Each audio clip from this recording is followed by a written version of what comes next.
咁好似我哋平時唱歌，好似我咁嘅老牛聲咧，我講嘢係咁啦，但實際上唱起身就係、當你說I only wanna be your friend， 做個朋友，係咪好放鬆啊？就係、全靠呢、個係嘛？當然第一個字集中放鬆嘅。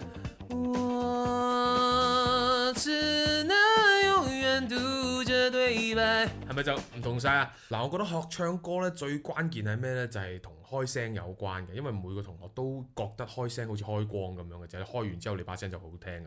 咁網上咧其實好多啲咩30秒啊、40秒嗰啲開聲嘅小技巧咁樣嘅，但係我有幾個問題想問下你哋㗎啦，你試下答下。第一樣嘢就係你睇完之後真係會跟住做嗱，呢個都係第一樣嘢啦。我覺得真係一次起兩次止，你發現都唔係鳩路咁就唔練㗎啦，係咪啊？咁第二樣嘢就係呢樣嘢真係啱你咩？咁你諗下，有啲人係老牛聲咁，我講嘢咁嘅喎，咁你係咪得啊？有啲人係我咁嘅喎，得唔得？咁唔一定得㗎嘛，係咪？咁所以同一樣嗰個練習方法咁啊擺喺唔同嘅人身上，咁樣都係咪理解都已經唔同先啦？咁何況個聲係咪？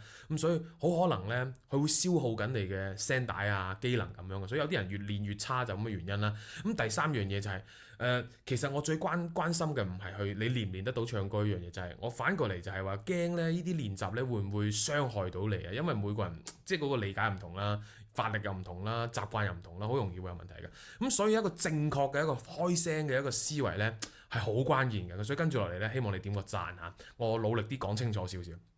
咁第一樣嘢就係、嗱喺開聲嚟講，淨係開兩樣嘢得啦。你記住嚇，其他嗰啲你唱歌啊咩嗰啲練習入邊再講下，開聲淨係開兩樣嘢。第一樣嘢就係令到自己聲帶放鬆。咁用啲咩聲帶放鬆呢？嗱，咁你可以發出一個好似咁嘅假音嘅嘢嘅。呢個對於我嚟講好關鍵啊，因為我哋唱歌最驚係咩呢？就係唱唱下有篤痰喺嗰度就咁啊 fit 咗過去嘅。所以咧，我哋就用一個頭聲啊，或者叫假音啊，或者係點樣都好，你點形容佢都冇問題嘅，就係咁樣嘅。當然冇咁複雜啊，你可以簡單啲一個音先。好，有目的㗎嚇，唔係話淨係污咗就算㗎啦。咁有啲人咧一開始練嘅時候咧，好可能就係佢因為發聲嘅習慣係從聲帶啟動開始，可能會出現一啲，有冇聽到啊？夾住㗎嘛，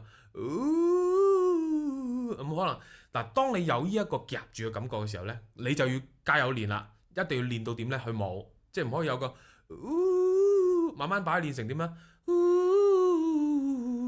咁樣你嘅聲咧就放鬆啦。咁好似我哋平時唱歌，好似我咁嘅老牛聲咧，我講嘢係咁啦，但實際上唱起身就係、當你說I only wanna be your friend， 做個朋友，係咪好放鬆啊？就係、全靠呢、個。